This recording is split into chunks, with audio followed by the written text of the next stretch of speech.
Hey kids, it's Mr. Fly here, hope you're well. Have I got a treat in store for you? Because for the last hour or so, I've been on a Zoom call with somebody I'm a huge fan of. That's Noraly from Itchy Boots. So if you're a fan of the Itchy Boots channel, you're going to love the next hour and a bit. So stick around, stay tuned, grab yourself a brew. This could be a long one.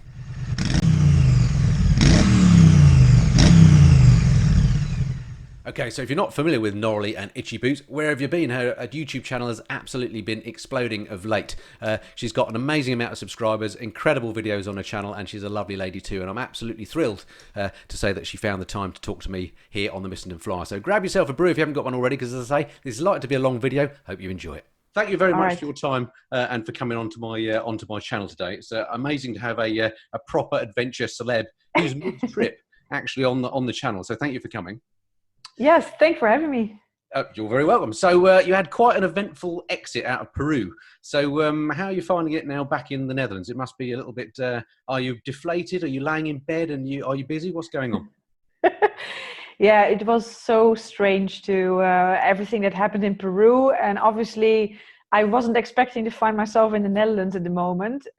So I have to say, the first 2 days, I felt like a bit lost here, and I thought, what am I going to do here for the next, I don't know how many months. But that only lasted 2 days, and then I came up with all sorts of projects to do, and I was thinking, oh, but wait, now I have the opportunity to do this and to take on that. So I had all sorts of projects already in my mind when I was driving, but I never had the time and the opportunity for it. So I'm using my time very productively here, and I'm actually really busy, maybe even busier than I was when I was riding. So I guess that's a good thing. That is a good thing. But I mean, this I know myself, this YouTube like is a pretty busy game, isn't it? So fancy imagining you're going to be even busier when you weren't doing it. Yeah, exactly. Yeah. Incredible. I didn't see that coming. Yeah. So is there anything, because in this last stint, your season 2, as we know it, you've been on the road for what, probably about, was it 6 months since you left for South America? Yeah, 6 months. So, yeah. so you're well back into that sort of traveling vibe and that, the way that you operate, getting up, having your breakfast, doing the filming, editing at night, all that sort of stuff. And then to be flung back into normal life, is there anything you desperately miss about being on the road?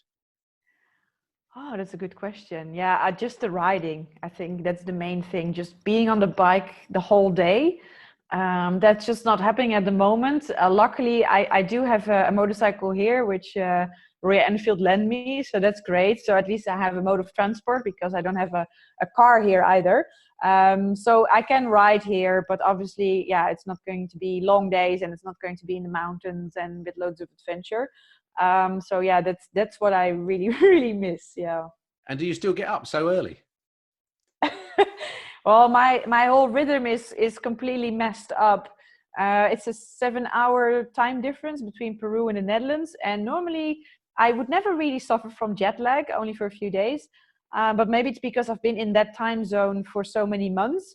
I am really struggling to get back. So yeah, I'm usually awake until really late, and then struggling to get up in the morning. So yeah, tell me about it. This whole lockdown thing's bizarre. I mean, you mentioned you've got another motorbike while you're over there. What's the situation with lockdown? We'll get to the proper questions in a minute, by the way. I'm just intrigued. Right. So we're in this bizarre situation with coronavirus at the moment. Here in the UK, I mean, technically you are allowed to ride a motorcycle. I've chosen not to, because you can only go out for certain specific what are deemed essential journeys, and I don't think making YouTube videos is necessarily an essential journey. What's it like there in terms of you actually riding? Can you go out on joy rides, or is it just to the shops and the chemist? No, you are allowed to go out for joy rides, or I think the Netherlands has, I think after Sweden, one of the most free lockdowns.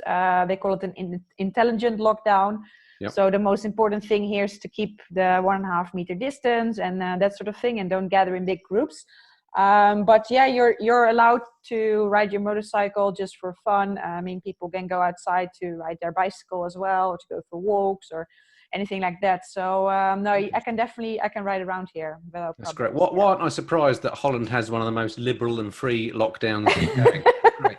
Excellent news. Well, I'm glad you're getting your biking fixed. I can't wait for us to get on. We haven't got we're not doing so well here in the UK. Let's leave it at that. Let's not get into politics. Yeah. Anyway. So thank you for that. So I was just curious. So so I've had a load of questions sent in from my patrons. I've got three sheets worth here. So we'll try and get through them. I'm sure a lot of these you might have heard before. But anyway, let's crack on. So thank you very much indeed to my patrons for sending these in. First one comes, and this is an easy one to start off with. These are in no particular order, by the way. They're just as they came. So first one from Barry Marling. Hi, Andy. Hope you're well. Yes, I am. Thank you very much. Can you ask Noraly if she'll be making some more of her buffs available, as I've missed out twice now? Best wishes, Barry. You might want to give a bit of background about what we're talking about here. Yeah. So last week I had this... well, officially, I'm not even allowed to call them buffs because that's branded name. Okay. So they're tubed scarves, and the ones that you can. So the ones that you can always you can wear underneath your helmet. I always ride with them, and now I made a special Itchy Boots edition. And yeah, they sold out really quickly. And the first batch, and then I did a pre-order for a couple of days. And now I'm going to work on that. But in any case, yeah, the idea is to come up with more merchandise. So that's also one of the things that I'm working on while I'm here in the Netherlands, to properly set that up. But that will take some time. So I'm hoping that in the next few months, there will be a proper Itchy Boots shop where you can find this merchandise, including the scarves. So they will become available again, but yeah, it will take some time for me to set it all up. But it's perfect. So don't worry, Barry. There'll be a proper Itchy Boots shop in no time at all. So you'll be able to get your tube scarf there, no problem. It sounds very stylish. All right, on to more adventure question. This is from Ian, who's a bit of a regular on my channel. And thank you, Ian, for the question. Great question. What are your biggest concerns while traveling on your tours? Biggest concerns? Well, I'm always a bit concerned about extreme weather. So like a sudden shift in weather. Riding into a thunderstorm, thunder, lightning, being out there exposed. That is something that truly petrifies me. I don't enjoy that at all. And yeah, I don't know if you saw my latest video where I did basically all the crashes and everything that went wrong. I was wincing the whole video. Yeah. I thoroughly enjoyed it. Awful. But there, you know, what happened there in Bolivia, where I had to ride through this like kind of river crossing, or all this water on the road, that sort of thing, that I find that quite scary, to be honest. Yeah. So are you not concerned? I think the things that would worry me would be things like, number one, the breaking the bike when I'm somewhere really remotely, or coming off and hurting myself, or indeed having bandits coming and attacking me. Are you not concerned about those sort of things? No, I'm not concerned about bandits. I mean, I always ride in the daytime, so I never ride in the dark. I mean, I don't really see the point of that, because you can't see anything of your surroundings anyway. So yeah, I'm not worried about that, to be honest. What else you say? Yeah, the bike breaking, obviously, yeah, that's something I mean, it's just because I haven't had serious breakdowns so far. I mean, the only time that I was into trouble was when I burned my clutch plates in Iran. Mm-hmm. That was like the only time that I really had a problem. And then I had some flat tires, but I can repair that myself. So I think I was very impressed with that, by the way. Thanks. It's an outrageous thing, but I've never changed a motorcycle tire. I've done a push bike before, that was not enough. The thought of doing that on the side of the road like you did was amazing. I also saw another video where you actually stopped and helped somebody else pump their tire up, didn't you? So yeah. Yeah. Yeah, no, but it feels good because, I mean, I found on all my travels, people in general always want to help me. So then, yeah, if I see a biker or somebody who I can help, then I'm just super happy that I can, return the favor every once in a while. What was I talking about? I'm sorry, I interrupted. That was my old problem again. So that helping bikers thing, that's one of those things, isn't it? That I think that kind of unifies bikers across the world, isn't it? I mean, even in this country where we're not known for helping each other particularly, if you see a biker on the side of the road, you tend to stop and just check that they're okay. And similarly, if ever I stop, I often get people ask if I'm okay. So that's a great thing. It's good to see that is the case the world over. And definitely. And you mentioned during your answer there, one of your big fears was the weather. and I guess Yeah. it changing on you. Um, Yeah. on that score, how do you mitigate against that? Because what sort of kit are you wearing? Is it really fancy Gore-Tex stuff, or how do you actually protect against that?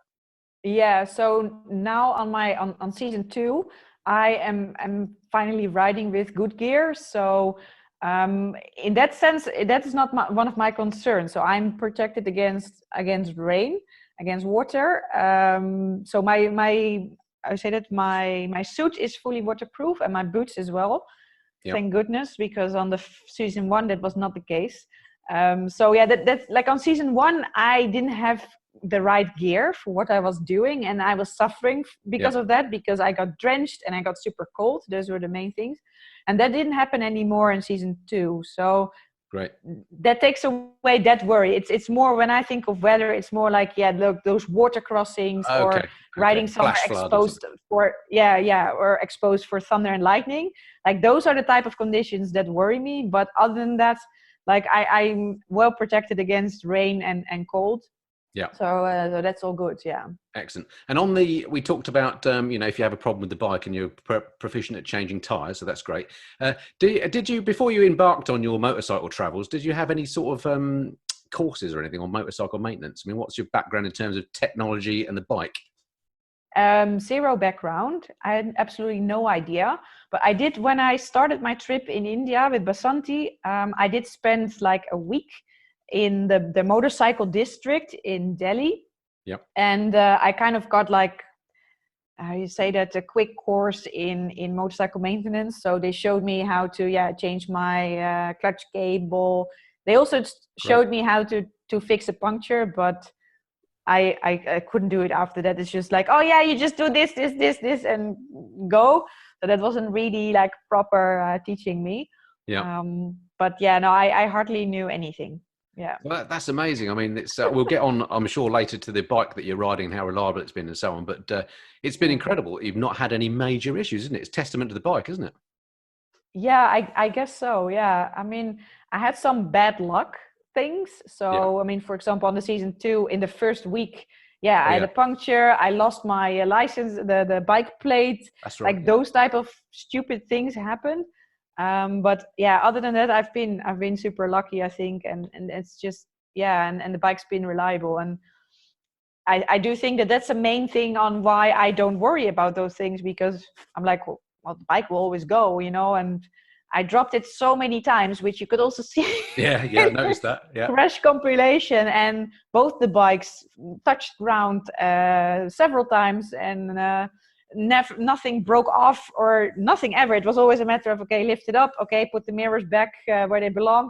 Brilliant. And that's it. Nothing ever broke. So that also gives kind of confidence, like, it can handle quite a bit of bashing, and it's the perfect bike for what you're doing, isn't it? I think. And again, I think we'll come to that in a minute. But while we're talking about the bike, actually leads me quite nicely to the next question from Philip Hughes. So thank you, Philip, for the question. He says, "Good stuff. We love itchy boots. Did she notice much difference, like quality, between the domestic Indian spec Himalayan and the Euro export spec that you had?" So this is just a background for anyone who hasn't watched you. I don't know why they wouldn't have done, but anyway, you've had 2 Royal Enfield Himalayans now, haven't you? Yeah. One of which you bought in India, so it was an Indian spec, and now you're riding a Euro spec one. Any difference? Yeah. No. Okay. Long question, short answer. Yeah. I mean, obviously, like on the Indian spec one, on the day that I bought it, I already changed the exhaust, for example. So I've been riding with different exhaust, and then in that bike I also at some point installed a different piggyback ECU, which made some differences. So there were a few differences, but those all had to do with what I was doing, like aftermarket. Yeah. But other than that, it's the same. Much the same. Much the same. Okay. Yeah. That the piggyback ECU you ended up taking out again, didn't you? Yes, I did. Yeah. Well, why? Can you remind me why that was? The only reason this is a selfish question, because I was thinking about getting one of those for my Royal Enfield. Yeah, it interfered with my drone. Oh, that's right. Yeah, when I was flying the drone, then the engine light, the check engine light, would go on. Isn't that bizarre? And it was bizarre, yeah. And at that moment, I didn't know whether it was only the light that was affected or whether it was also affecting the ECU. And it kind of freaked me out that much that I thought, just get rid of it. Fair enough. Fair enough. That would be my approach. Alrighty. Thank you Yeah. very much for that question, Philip. Next one from Pete English, who's another prolific question provider.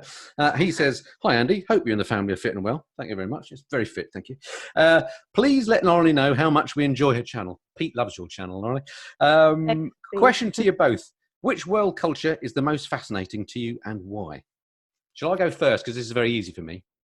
I'm nowhere near as travelled as you. Most of the time I've been to Western cultures, so I've got no really good answer. I did recently go to Thailand and I thoroughly enjoyed meeting the Thai people. That culture was amazing, so that's fascinating. And for reasons I won't go into, I find the North American culture fascinating, just because of the diversity of it as much as anything between the edges and the middle. Anyway, that's my answer. Over to you for a much better, more educated one. Yeah, for me, I think the answer is Turkmenistan. Wow. That was, I think, it's extremely fascinating country because I think after North Korea, I think Turkmenistan has one of the most hectic dictatorships in the world.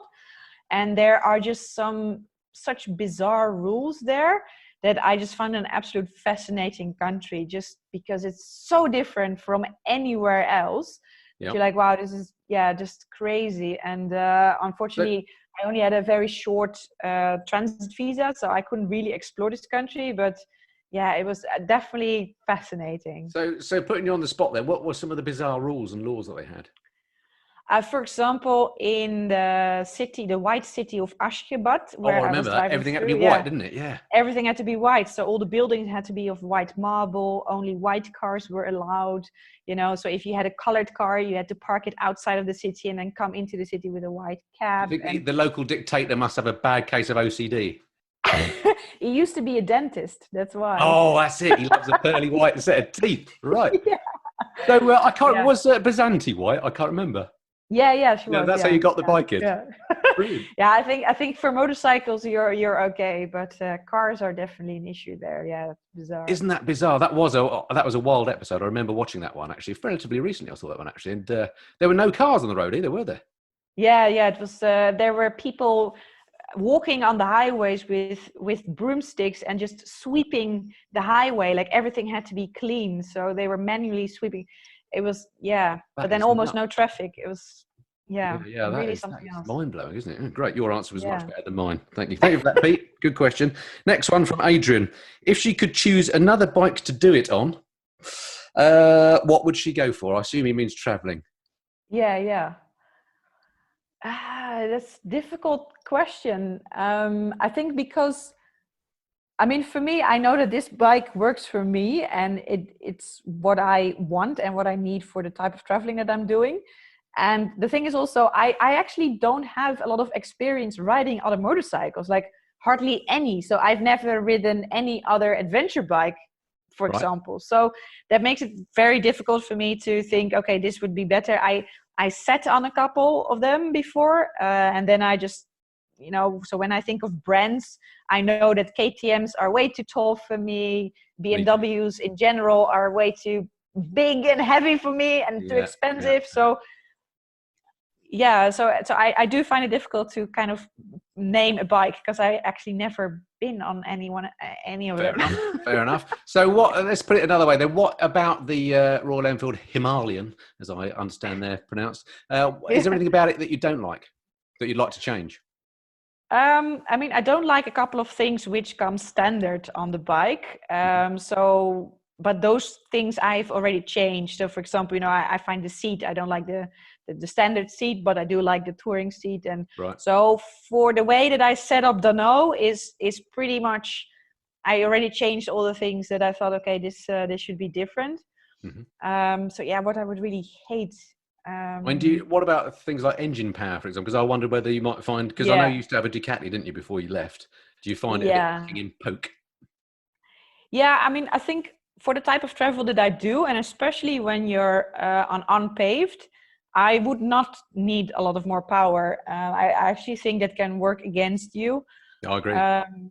So I think then it's perfect. But yeah, I do have to say, obviously, if you go on big highways and you think, I just want to just ride that 200 kilometers highway, just pop, pop, pop. Yes, of course, then I would love for it to have more power and just, be able to go faster. So then I am missing the power. But as soon as I go like on proper like the adventure, then I don't miss it at all, because I mean I wouldn't want to go any faster, and I wouldn't want to have a bike which is super aggressive with a lot of power if I'm riding on dirt or gravel or whatever. Good answer. And the other thing that I picked up, somebody was mentioning it to me. So I don't know who it was who mentioned it to me, but particularly number one, when you're outside of the sort of Western world and you end up on some of the roads are pretty rough anyway, so you can't. If you had more power, you couldn't go faster anyway because of potholes and stuff. And also, in a lot of these countries that you tend to ride, I assume, I'm basing this on my Thailand experience, everybody else is riding small capacity bikes. So if you're on a big bike, it draws attention to you, doesn't it? Yeah, it does. Yeah, and on top of that, in those countries, usually like the bike mechanics or the bike shops that are available there, they are also set up for smaller bikes. And if you have a big bike with a lot of electronics and technology in it, you'll find it much harder to find people that are even willing to work on your bike or have the equipment to work on your bike. So in that sense, I do think it's good to have, if you do like traveling abroad in the countries like I do, it's, in my opinion, better to have an easier bike, which is mostly just mechanical and you can pretty much fix with a hammer. Yeah, that's my approach. Yeah, exactly. Then it's much easier to do any repair if necessary or do your maintenance. So yeah. Do you mind if I think I'm just going to switch headphones because you go for it. These are a bit big, but wow. Oh, you sound different now, as if it's a different mic as well. Perhaps, are you picking up the mic from the headset? They look good. They look kind of cute, actually. They look good. Oh, thanks. I think they remind me of. I don't know. I'll think about it. I'll remember it later. It's a cartoon character. There's a bit of Princess Leia about it, I think. Anyway. Right, next question. Swiftly moving on. All right. This is from Stephen Panigale. I think that's how you pronounce it. Hey, mate. Love Itchy Boots vlog. They're big fans of you out there. I would love to know if she's ever had an encounter where she hasn't felt safe around someone. So often she gets asked if she is traveling alone. Does that make sense? Yeah, it does make sense. Yeah. Well, although I think they're two separate topics because, people often ask me like, oh, never say that you're traveling alone. People always ask that and never always that I should lie.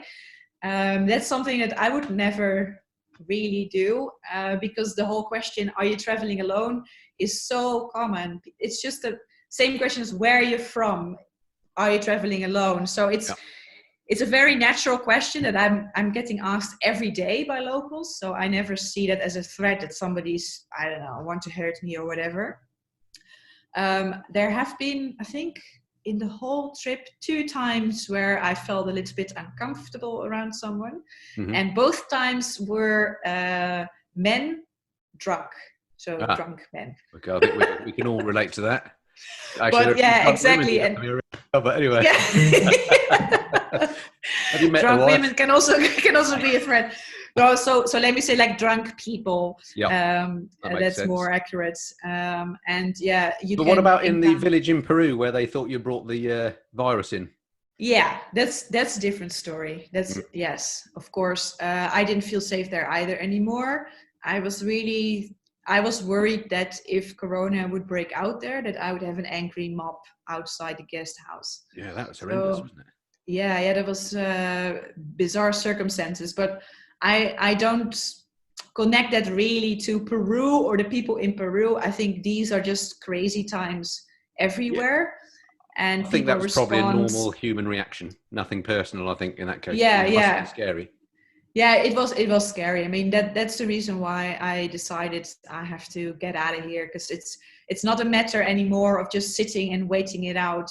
No. And I was just feeling unsafe, so I felt better to just go back to the Netherlands. And I think you would have been sitting and waiting for an awfully long time as well, wouldn't you? I think the fact that you got out at all was great. Yeah, I think, in the beginning, I think everybody thought, okay, lockdown for 2 weeks. Okay, no problem, just wait it out. Yeah. But if you see how things are developing, it's going to be months and months before normal travel is allowed again. Peru has locked their airspace for 3 months now. So right. No flights, nothing. So you don't want to be there the coming months anyway. So, no. It's depressing, isn't it? And do you know what the status is in Peru in terms of their outbreak? Because I thought the whole of South America was relatively all right at the moment, but I assume they haven't got the infrastructure, and when it does hit, it'll hit big. So they're being very careful about not letting it take a hold, I guess.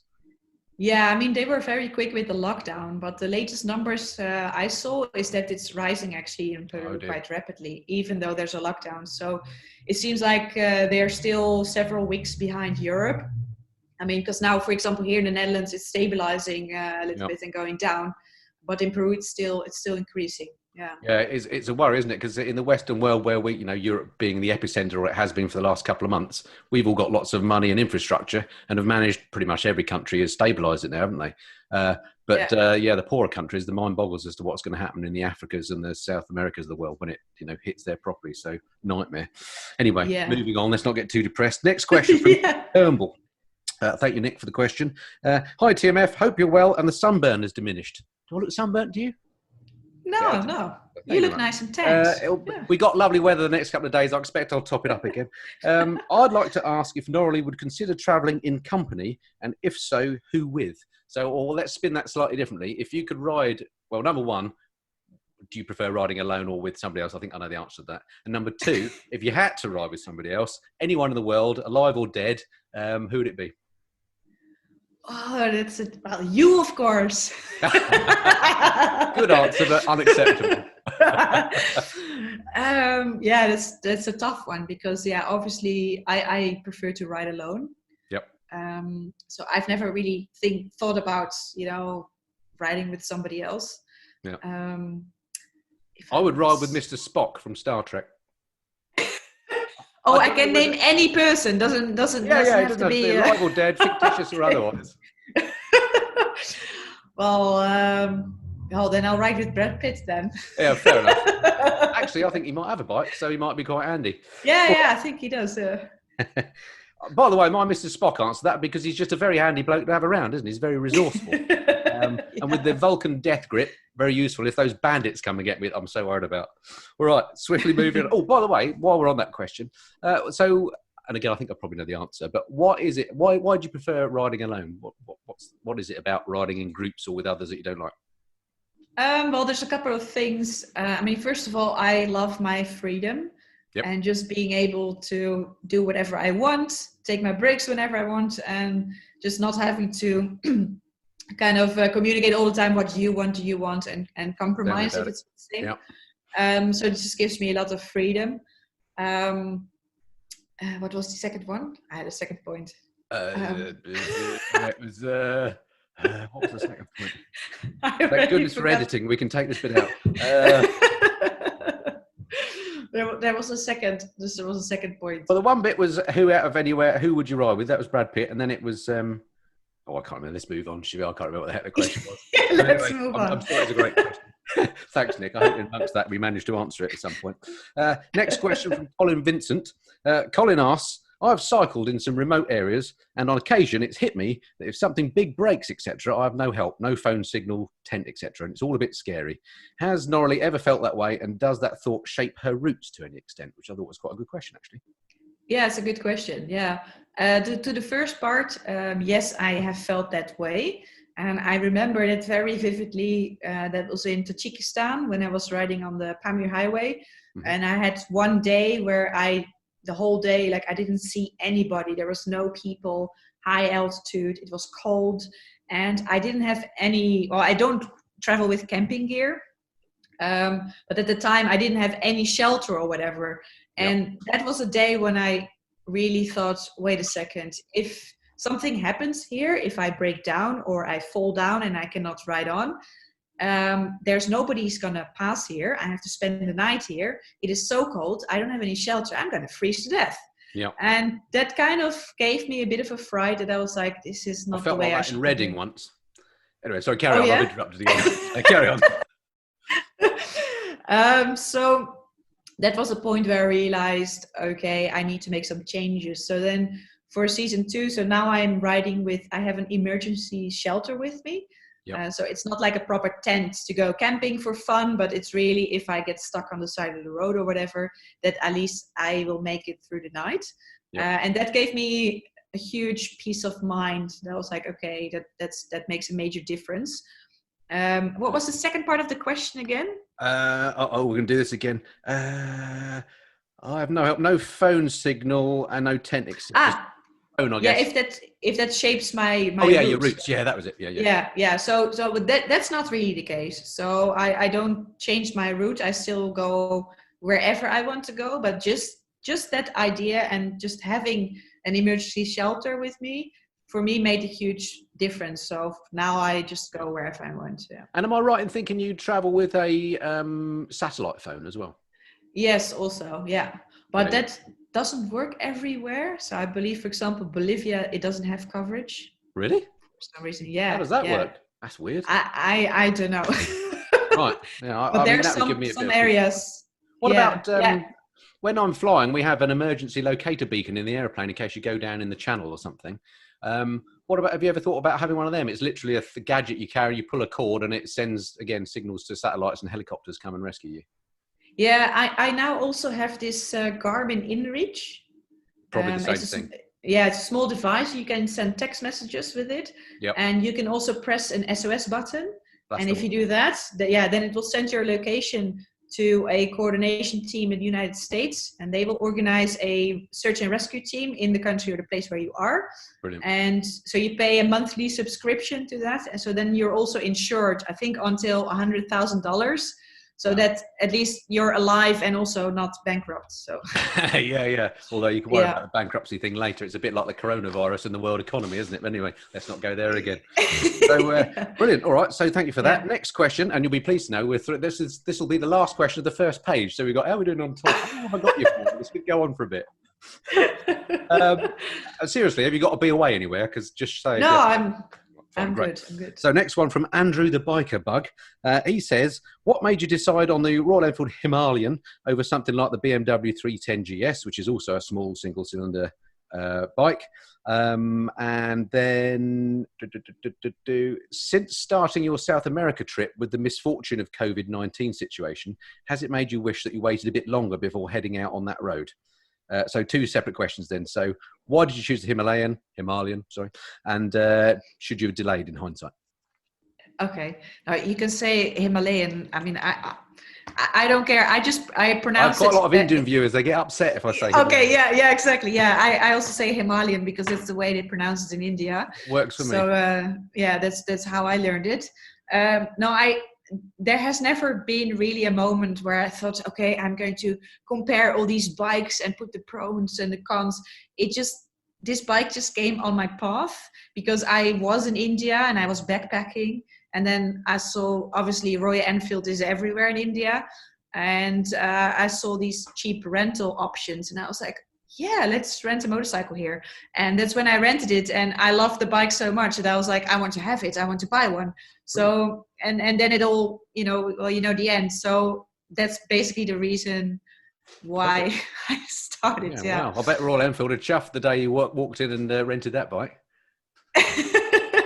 Yeah, well, at the time, obviously, nobody knew who I was. And they were just like, some random blonde Dutch girl wants to rent a bike. Fine. But yeah. Excellent. And the second part of the question was about, should you have delayed given what happened? Yeah, I find it a bit of a difficult question. Well, yeah, I mean, had you known, then maybe... How'd you know? Yeah, exactly, I mean, exactly. I started with this 6 months ago and then the world was normal, so... Exactly. So thanks for the question, Andrew, but the second one was a bit rubbish. All right, moving on. Right, Sorry. Next question. If I get the pages in the right order here. Next one from Andy Horton. Question for Noraly. From the 2 trips so far, even though one is unfinished, how do you think you have changed apart from being a better rider? Also, how surprised were you when the tubed scarves, it's got the terminology right, sold out in 10 nanoseconds? Nice questions. Yeah, I think maybe what's changed most, besides getting a lot more experience and just becoming a far better rider than I was, is I think the whole YouTube experience. That changed a lot for me because before I've always traveled a lot and I've been traveling all over the world before and backpacking trips and all of that. But I never shared those trips with anyone because I always thought that who was going to be interested in whatever I was doing. That was always my kind of mindset, like nobody wants to hear my stories. It's funny. Yeah, and then it turns out that people enjoy the videos that I make. And now I am able to share this with a lot of people that are not able to travel or for whatever reason I can inspire them, or I'm just receiving so many really lovely emails from people saying how they enjoy watching what I do and enjoy my work. And that gives a whole different dimension to my travels than just riding around a little bit and being on like a sort of eternal holiday or whatever. It kind of gives a different purpose, and that's something that I didn't expect when I started with all of this. Yeah, that's amazing. Also, the added side benefit of it must somewhat help with the funding side. Presumably, before you were worried about can you afford to do it, and now that's probably not an issue. I suspect. Don't need to answer that one if you don't want to. The next Go on. Sorry, carry on. Yeah, I thought I say something about that. No, that's definitely true, because obviously when I started, I was financing everything with my own savings. And I was thinking, okay, hopefully I am going to make some money with this so I can keep on going with it. Otherwise, my trip would have ended a long time ago. Yeah.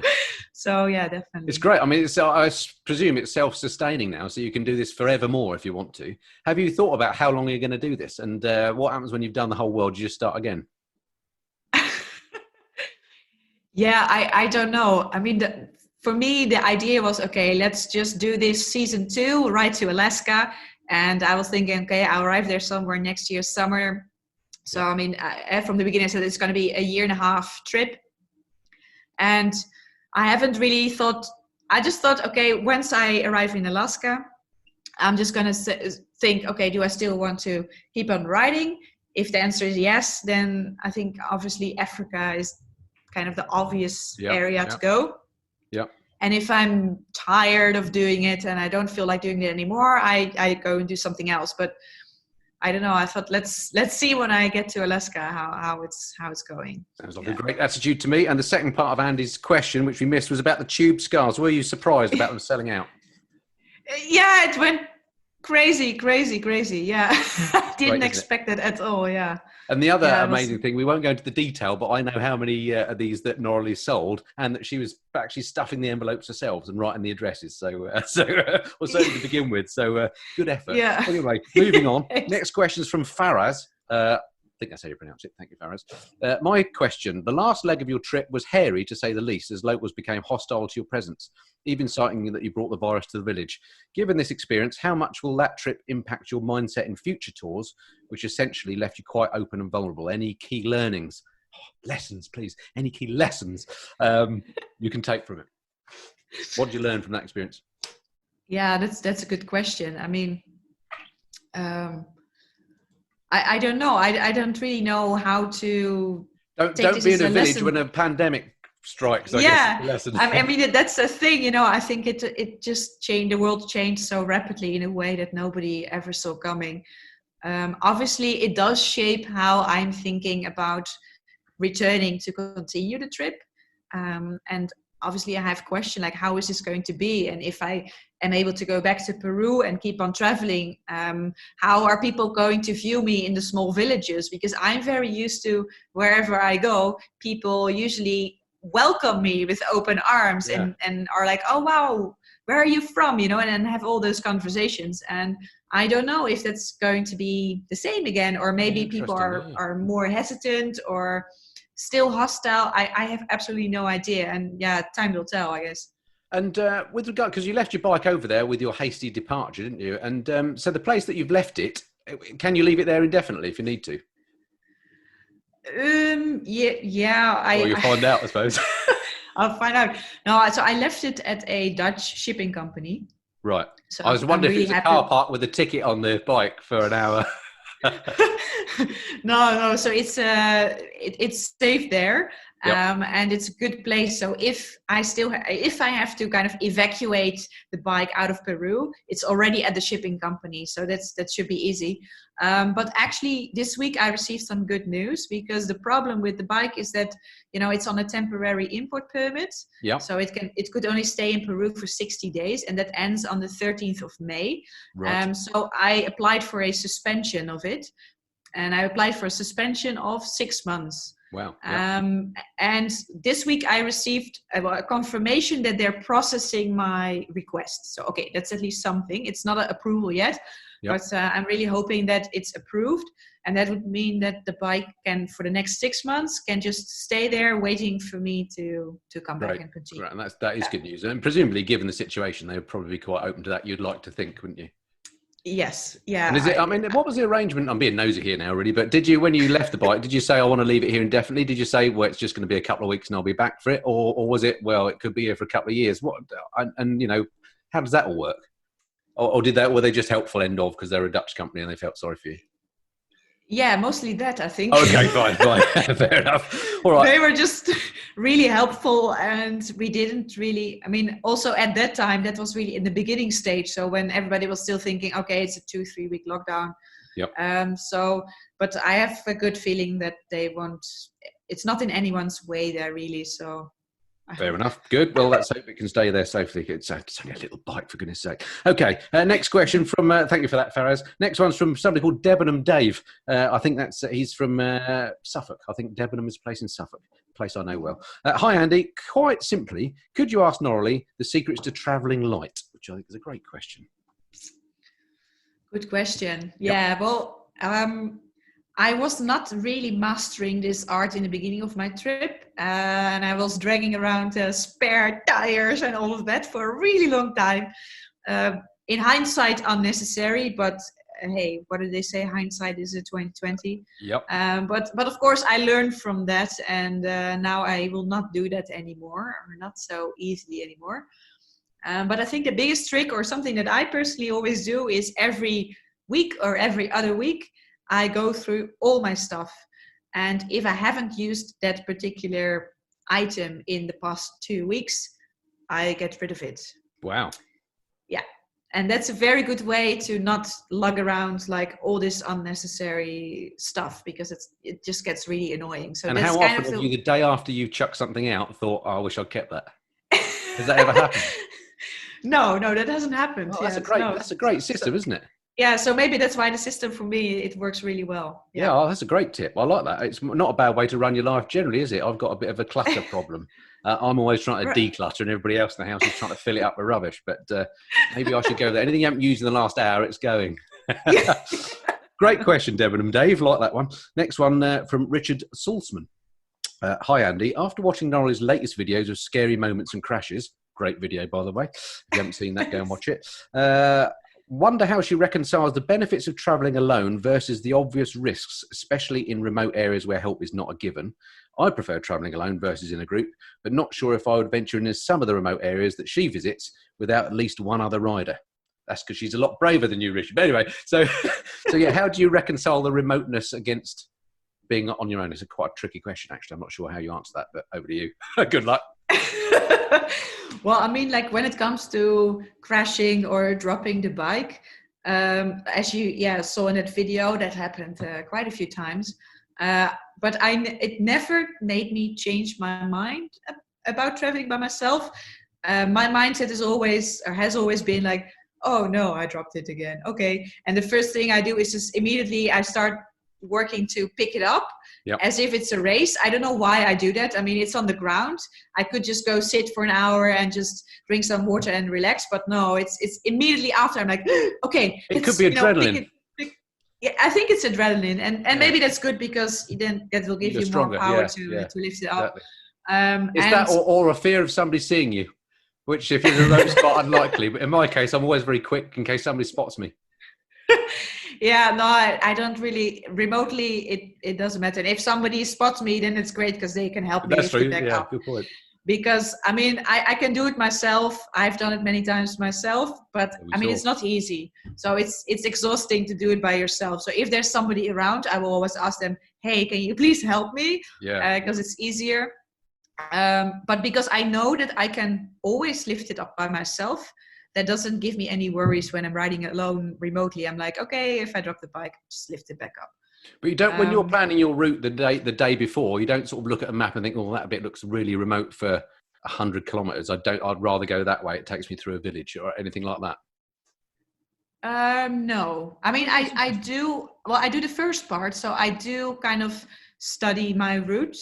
So I know, okay, there's going to be 100 kilometers pretty remote. So I do that. So I kind of have that mindset of, knowing kind of how the day will look like.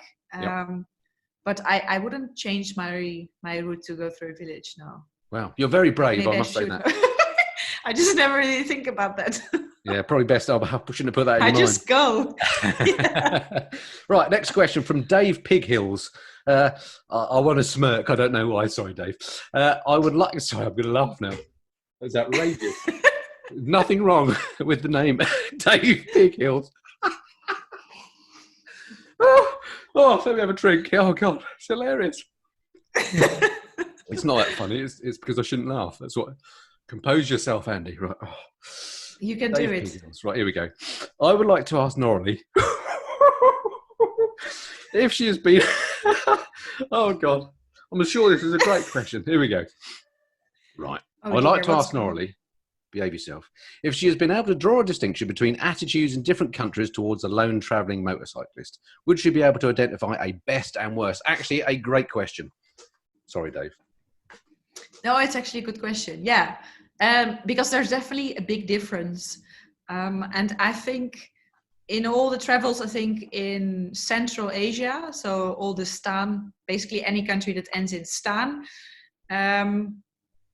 there I've just been received like, I don't know, like all the kids that come running and that come waving. A lot of people kind of said that they kind of accused me of them knowing that I was coming. Like, this was all a setup. They knew you were coming. And I was no, of course not. They can hear me coming from some time away, especially with the Santi and the loud exhaust. Yeah. But obviously these people had no idea that I was passing through. But in those countries, they see a lone motorcyclist like something amazing. And there's a traveler passing through their village. And it's something new and exciting. And they all want to meet you and to chat with you. So you're a bit of a celeb. Yeah, you are. That's amazing, isn't it? What a great thing. Wouldn't it be amazing to be that excited by somebody travelling through your village? I mean, we got it so wrong in the West, didn't we? Yeah, exactly. And I mean, and that was what I was going to say. So if you didn't have to pick the worst, it's probably like Western Europe, because nobody cares. Exactly. No one cares. And it's so normal to see motorcyclists. So yeah, also if you have a problem and you're standing on the side of the road, good luck. I mean, the chances that somebody's going to stop and help you are a lot smaller than in those areas where everybody where they're fighting who can help you. Yeah. Yeah, that's amazing. And it's sorry, go on. Yeah. No, I don't know. I wanted to say, and for example, in South America, I noticed that Chile and Argentina, also there, the people are super friendly, but they're not so, when they see a solo motorcyclist, there are so many of them there. So it's not, I was meeting less locals that would come up to me to meet me than in Central Asia. There it was so easy to meet with locals because they all come to you and want to talk to you. And that was not so much the case in Chile and Argentina. Yeah, great. All right, next, I just want to sneak my own question in there, actually, because if I can remember what it was. Yes. One of the things I've always been very impressed with you is your command of languages. I mean, I speak very fast anyway, and people always tell me to shut up and slow down. And I know from speaking to you on the phone, you've got a very good understanding of the English vernacular in all its colours. Say no more. How important do you think it is to be able to speak foreign languages is one question. And the other question is, well, it should other way around probably. How many languages do you speak? Right. Yeah. I'm. In my opinion, you can travel anywhere without knowing the language. Like, it is definitely, I would say, never let it hold you back, because you will manage. Mm-hmm. But obviously it's a huge advantage if you do speak the language, because like in South America, my Spanish is on quite a good level, so I can communicate with the people, and then you can actually interact with locals, and you can actually have proper conversations with. It just makes the journey so much more interesting. Yeah. But I've obviously also been to a lot of countries where I didn't know the language, or I could speak like some basic things. And I still managed. I do think you become, by doing it more and more, you just kind of become an expert in guessing what people are trying to tell you. Yeah, so, and charades, I suppose. Sorry? And charades, so acting out what it is that you're trying to explain. Yes, exactly. Yeah. And if you have a lot of first meetings with people, at some point you realize everybody's always asking the same question. So often I just guessed. So people would say something in a language I didn't understand. And I thought they probably asked me where I'm from. And I would just answer Holland. And kind of look. And then if they would respond like, oh, yes. And I was like, okay, I guessed it right. Because, and then if they do something like this, they're asking, are you traveling alone? That's the, Yeah. And then you say yes. So you can just get better at guessing what people are trying to say. And it's also, I don't know, always kind of fun to try to communicate with people in that way. Yeah, so right. Great. And how many languages do you speak? So I know of at least 3. Yeah. So English, Dutch. That was one of the ones I knew. Yeah, got that one. Yeah. And then Spanish. Yep. And I also speak Portuguese because I've worked in Brazil for quite some time in Rio de Janeiro. And I know like a few things in Russian, not so much, but enough to get me through Central Asia. Wow. And I can understand German, speaking moi, and I can understand French. So okay, stop now. You're starting to embarrass me. Okay, basically every language under the sun. So no wonder you guess what people are saying, because there's a fair chance that they're using a word in one language or other. Yeah. I guess it's different when you're in, I don't know, well, not India, because they a lot speak English, don't they? But Thailand and places like that, where the language is completely different. That presumably is where you resort to sign language, but it's all part of the fun, as you say, isn't it? Yeah, Great. It is, yeah. Thank you for that. I'm always very impressed, by the way, how you, on the last trip, when you'd come up to a checkpoint, you'd be talking to the camera in English, which isn't your native tongue. You'd then immediately start speaking in what seemed to me to be fluent Spanish, and then straight back into English again as you rode off. That boggles my mind that you can do that. It's all English people are very impressed with that, because we can barely speak one language. Okay, moving on. Thanks. Steve Dunn, another regular on my channel. Hello, Steve. He says, hi, Andy. Hope you're safe and well. Yep, seems to be good. My question to Noraly is this. Hi, Noraly. Hope you're keeping safe. Oh, there's a lot of this going on. Love the channel. Do you ride any other bikes when you're home, and if so, what? And which bikes have you owned in the past? I think we touched on this, but go for it. So at the moment, I just have a borrowed bike here, nothing else. And in the past, the only other bike that I owned here in the Netherlands was a Ducati Monster. Great. Yep. And that's it. So unfortunately, I don't have a long list of all the different bikes that I had and been riding. And So how long have you been riding bikes? 5 years now. Because it's incredible, isn't it? When you have a YouTube channel that's got some traction, people think you must be an expert in something. And so people think I'm an expert. Yeah, exactly. I mean, I haven't been riding much longer than you. I think about 10 years. So people will ask me a question about a bike from 20 years ago. I have no idea what they're talking about. But anyway, blown our cover there. So thank you for the question, Steve. Next one from Renier van Art. I don't know if that's how you pronounce it. It could be Dutch to me. So you might have a better idea of how you... Yeah, Renier. Anyway, wanted to ask Noraly if she uses a good quality sunscreen. It's a great question. And if she packs some good skin products for her travels. This is coming from a dermatologist and fellow motorcyclist. I'll gladly send her some great products as my contribution to her adventures. So what do you do about that, looking after your skin? Well, that's actually funny that he mentioned this, because I think you probably face the same thing, but I think from the moment that my YouTube channel reached 100,000 subscribers, suddenly this is apparently some sort of boundary, and suddenly my inbox sort of exploded with all sorts of companies that want to send me stuff and make me want to do review about these things. And I was like, what?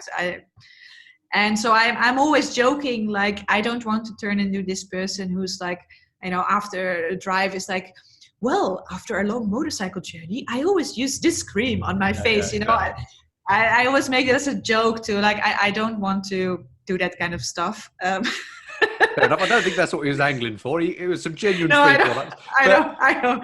Sorry, no, I just had to think about that because I'm always joking about it. But I mean, on that point, you're right. I mean, I don't know if I noticed that he change at 100,000 subscribers, but definitely the bigger you get, the more of those mails you get. And the thing is that I'd not like to clarify is people will listen to this and think, oh, that sounds great. But 99 of the products that they want you to actually have and review are absolutely nothing to do with anything you ever do. And they're absolutely rubbish. So most of the time I say, forget it, or I just don't bother answering. So it's not that great, but there we go. No. Anyway, true. But seriously, do you do anything in particular, because you are riding in some extreme weathers and stuff, or do you just stick your helmet on and think, well, that's protection enough? Yeah, that's what I do. Yeah, fair enough. Yeah, that's what I would do as well.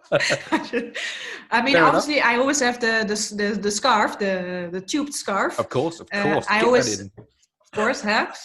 No, but I've been using those since day one because Sure. I don't like the kind of, you always have a little bit of wind coming past your Speak for nose, or yourself, at mate. least I had that. So I like to have that. But other than that, I don't use anything. Yeah, fair enough. Fair Sorry. dude. All right, thank you for the question. Next one from D Simon 9. Unusual first name. Let's not get onto that again, or I'll be back to Dave Pighills in no moment. Oh God, I wish I'd thought of that. Right, this question: once travel is allowed, what preparations will you need to do prior to returning to Peru? So, is there anything special? Have you thought about this? Not really. I mean, I did obviously think, okay, I'm going to use this time that I'm in the Netherlands to stock up on some items that are hard to get abroad, some GoPro accessories and some things that I need that are easy to get in Europe and very hard to get in South America. But other than that, no, it's just a matter of just booking a flight and getting back to Peru and start riding again. I don't have to do any other preparations. So the preparations are buy a ticket. Job done. Yeah. Unless the only thing that I am slightly worried about now is that I arranged a visa for the United States in advance before starting on this particular trip. And it's the only visa that I had to arrange in advance because I was in Iran. So I had to go through the embassy of the United States and they did an interview, like, why were you in Iran and all of that. And then they approved my visa. But I am slightly worried that with all that's happening now, that maybe this visa is cancelled and I have to reapply. So that would be the only thing that I would have to sort out before I go back in that case. But let's see. I guess time will tell. We'll see. Well, good luck with that. Right. Yeah. Thank you, D Simon 9 for the question. Next one from Paul Brown. Hi, Andy. Hope you're well. Yes. Brilliant idea, blah, blah, blah. Looking forward to the question. Here we are. The Himalayan was a bit of a left field choice for your trips. GS, CRF would have probably been more predictable. So what is it you love? We covered this a bit, but what is it that you love most about it? We talked about what you didn't like about the Himalayan, but what do you love most about it? And then what do you hate about it? I think we've covered that. So what's the best thing about it? It's cheap. I think, I mean, it's a bike that you can buy and then still have money left to actually do the trip.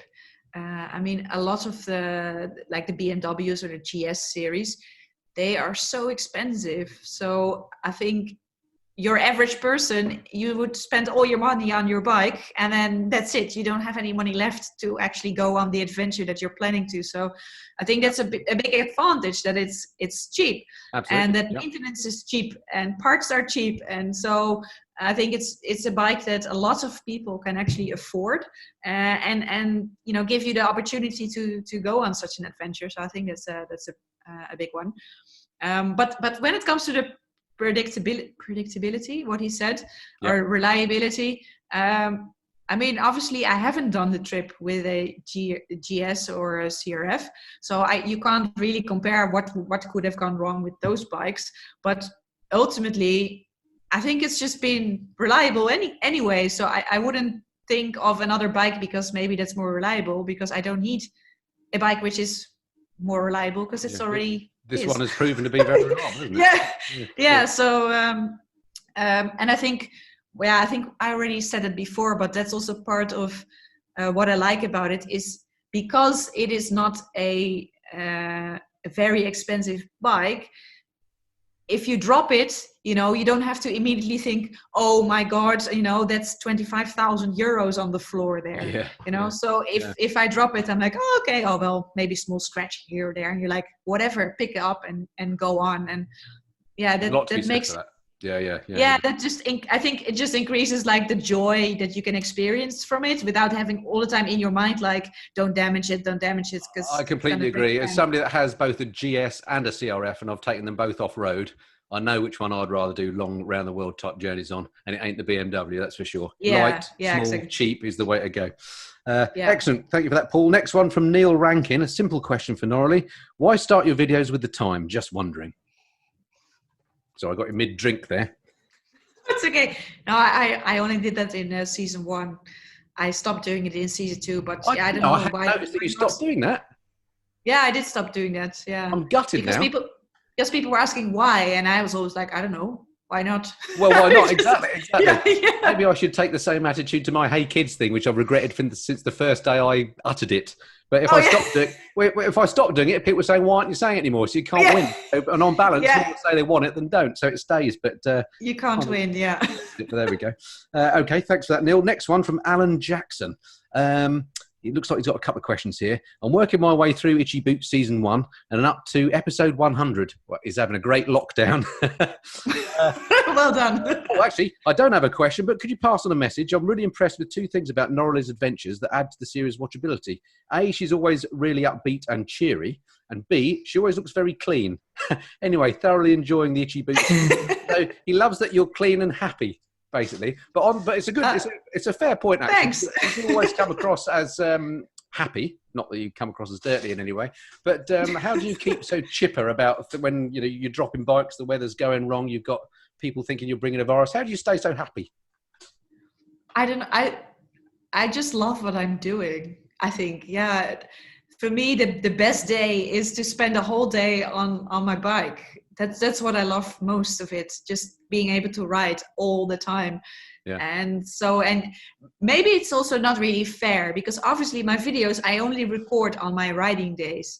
So all the hours and days that I'm sitting inside hotel rooms editing, you don't see that. So, and I do like editing, but for me, just the next day, if I know today I'm riding, I'm just super happy. Yeah, And I'm I like, completely yes, get that. Yeah. Today we're riding. So maybe that also gives an idea that I'm extremely happy. But maybe it's just because you don't see me sweating over all this editing. I thought, as I asked you the question, actually, I thought exactly that. I thought, well, number one, she edits the video, so you can just you can get out the bits where you're in tears. And yeah, Exactly. I totally get what you say about the editing. You'll be ripping your hair out and crying that day. But, yeah, exactly. Anyway, great answer and good question, Alan. Even though you didn't ask a question, it got us onto a good one. The next one, Patrick says, "Hi Andy, looking forward to the Q&A. Been following Noraly's travel since you first mentioned her in one of your vids." Oh, that's a subscriber. I got you there. Brilliant. My question is, in all of her travels, what's been the sketchiest, most frightening moment?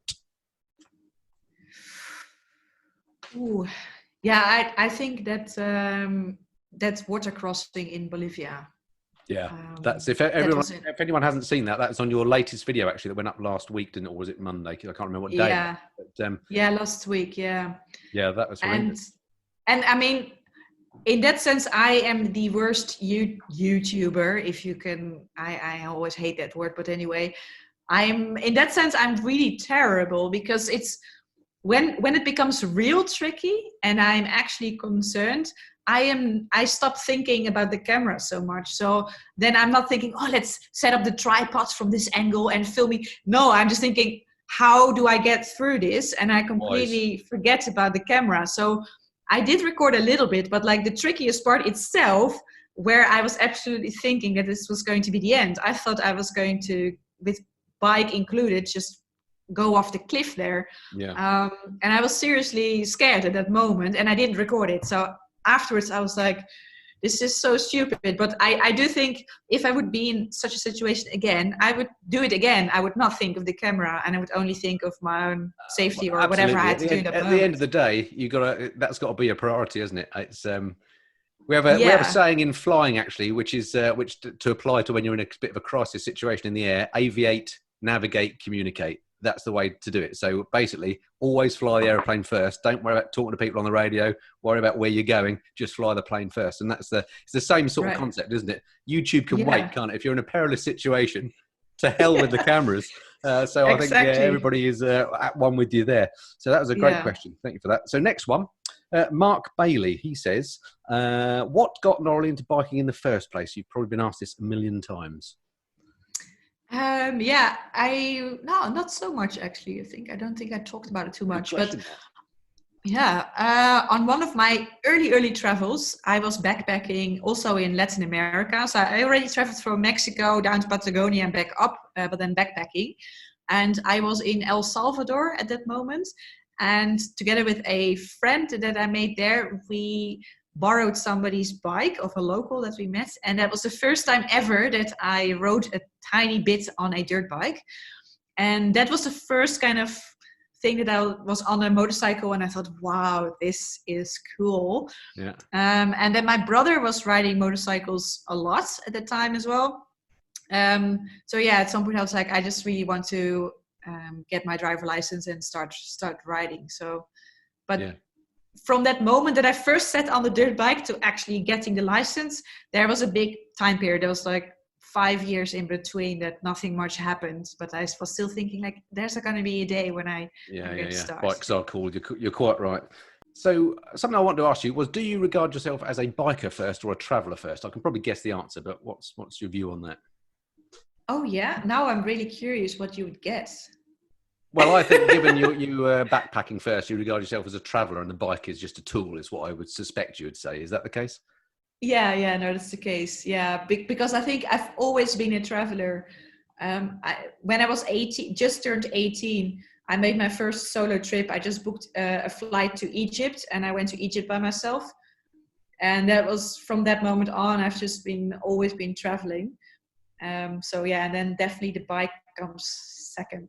It seems like it's one of those things that gets into traveller's blood, isn't it? I know a few people now. I'm lucky enough to know a few people that have been around the world on bikes and stuff, and they all say the same thing, that basically once you start and you do these big trips, your life has changed and you basically can't stop doing them, or you always want to do the next one or whatever. So it sort of gets in your blood, which is partly the reason why I resist doing it. Although I have to say that the more I see of things like your videos, the more it does inspire me to actually think, do you know what? I'm just going to sod off to India for a couple of months and ride to the Himalayas or something. That would just be amazing. And I guess maybe you do that sort of trip, maybe this that work with you, and then you think, well, actually, I'll go a bit further. And then before you know it, you're itchy boots on YouTube. Yeah. But I think also, I mean, I would never go back to being a backpacker. Like now that I've felt how it is to have your own mode of transportation, I would never go back to traveling by bus and all of that ever. Yeah. But I do think it helped me in doing this type of travel. I think because I already was quite experienced with traveling by myself in all sorts of countries, that doing it on a motorcycle for me wasn't a huge difference. You know, there were some other aspects that came into it, but the traveling part itself, I already felt super comfortable doing that by myself. Yeah, it took some of the fear away, I guess. Yeah, good point.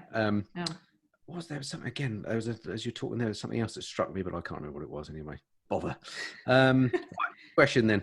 Thank you, son of Henry, for the next question. Sounds like a Viking or something. Is it son of Henry? Like it. Royal Enfield Himalayan seems to have served Noraly well, and hopefully will again as the adventure continues. But if and when the adventure ends and the time comes to settle down, I don't know if you'll ever do that, what bike and why? What would be your soul bike? I think we maybe know the answer to this already, but go on. Well, I mean, if I would be back in the Netherlands for forever or whatever, without a single doubt, I want my Ducati Monster back again. Okay. And I would want to have the same one. If I would ever know who has it, I would want to buy this bike back. Like, I need it back. I would still want to ride, I still would want to ride Royal Enfields as well. But I mean, the way I envision this is that if I would be in the Netherlands, then I would have several bikes to my disposal, of course, same like you kind of. But definitely I want that Ducati Monster again.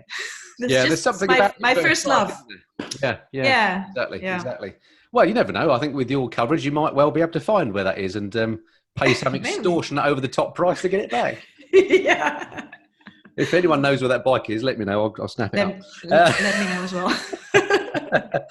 Next question from Graham Hope. When you started your adventure on Byzanti, did you have any idea that so many viewers would tune in and you would bring a lot of joy into their lives? Because that's what you do. Isn't that lovely? Oh, yeah, that's really nice. So I guess obviously you didn't know that this would happen because you don't do. But sort of a linked question from me is: so what made you decide to put these adventures of yours on YouTube? What made you think that was a good idea? Because when I started my trip, so before I kind of rented a motorcycle in India, I already had my blog. So my idea was I'm going to travel around backpacking and I'm going to blog about it, and then hopefully that will generate income so I can keep on sustaining this. But then when the whole motorcycle thing came on my path, then I thought, but how could I document this motorcycle travel it's probably better to try to do this in video and not only write about it, because it's just much more visual. So then I thought, let's start a YouTube channel and make Masterstroke. videos. Yeah. And Good of idea. course, it's a great idea. It's brilliant. It turned out a bit, didn't it? But and obviously I never made a video before. So the first series, they are extremely bad, those videos. But at the time I thought, nobody's watching anyway. So I'll just make something. They will now. They'll all go back and watch your early ones. Yeah, I know. And then I think, this is, I mean, I'm so embarrassed with the type of videos that I made then. But hey, you all have to start somewhere, right? So it's good to learn why there's not many people watching, isn't it? Yeah, that's true. Great stuff. But no, I never expected to be at this point. It's bananas, isn't it? Long may it continue, and I'm sure it will. Right, we're getting through them. You'll be glad to know. Robin Clark says, Andy, does Noraly have any plans to do bike reviews when not travelling the world? Why would you want to do that? But anyway. No, I don't have any plans. I've only made 2 bike review videos, one after 10,000 kilometers and one after 36,000. And to be honest, I don't enjoy making them too much, because it's so much work, because you more like have to script it, because you have to think about what are you going to say. Whereas with my normal adventure videos, I don't have to script anything, because I'm just blathering away and blah blah and look here, and it's more spontaneous, and it's much easier for me to make. So plus I don't see myself an kind of authority on reviewing other bikes that I don't really have any experience on, like. So that doesn't make sense to me. Yeah. I mean, I just bike reviews. I agree. I don't find them very exciting to make. I mean, it's quite nice to ride other bikes, and I've done a lot of bike reviews now. For me, and this is an outrageous suggestion, but if you've watched this video this far, presumably you're a fan of one or other of us. I make the bike reviews because that's how people get to my channel. They'll be searching for a new bike they think of buying, and that gets me new subscribers in. Hopefully, once they're in, they'll watch some of the other stuff. This is the stuff that I like doing. This or traveling or whatever. Not necessarily the bike reviews, although some of them are good fun. Anyway, moving swiftly on before I lose all my viewers. Next person, Nicholas Lascaris. Hi, Nick. He says, what's the first thing that goes through your head when you strap your helmet on in the morning? Yes. Great. I'm not editing today. Woo! Yes, just happy. Yeah. I'm always pumping. Yeah. Right. Excellent. Good answer. Next question from Phil Collins, which actually, I hope you don't mind, Phil, but we've already answered it. It was to do with the Himalayan and the best and worst features. So I think we've covered that off, Phil. So thanks for the question anyway. Next up, Graham Hope.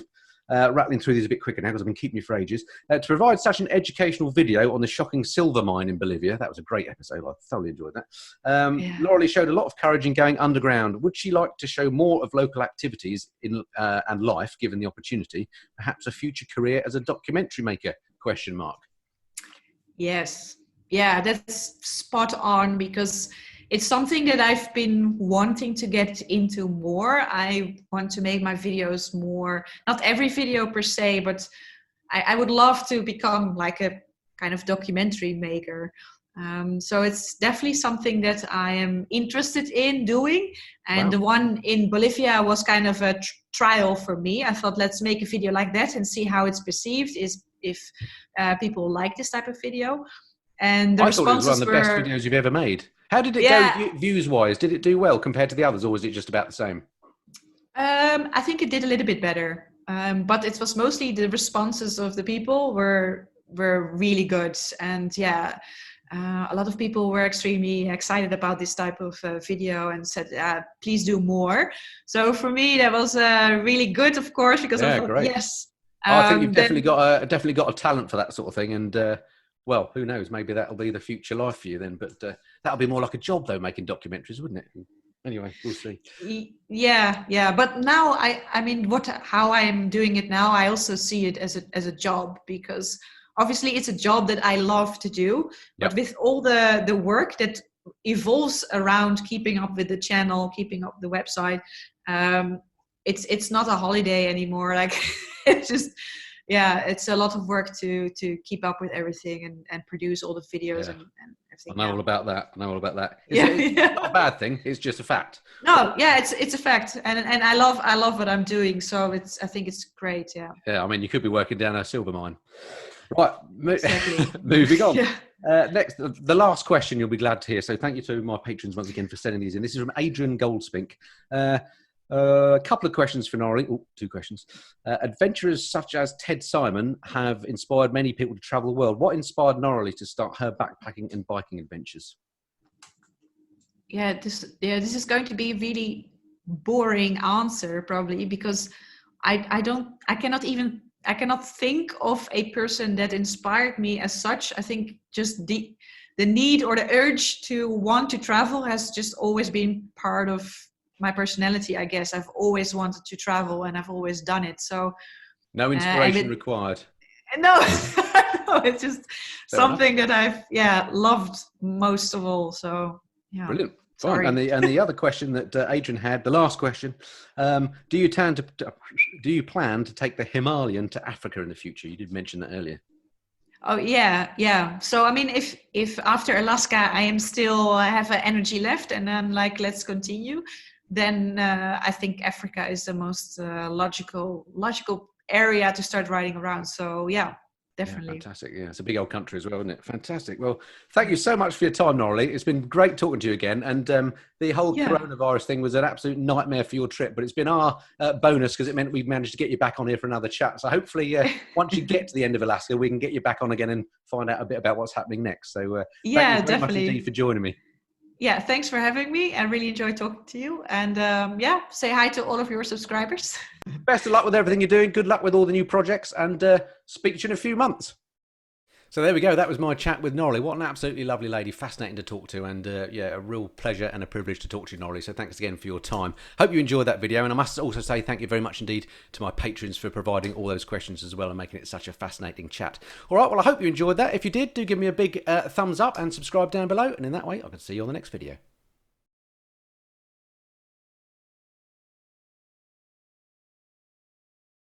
I'm rubbish at this interviewing game. I've done about 2 of these before when I've interviewed people, and the comment I always get is I talk too much and I never let the other person have an answer. So feel free to be rude and shut me up if I go on a bit, all right?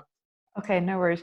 And also one thing that I need to tell you, that there might be a possibility that somewhere along the line my doorbell rings because there's a package which is going to be delivered. No problem. So then I'll just run, open the door, and then I'm back. But yeah, just so that you know. Yeah, no worries, no worries.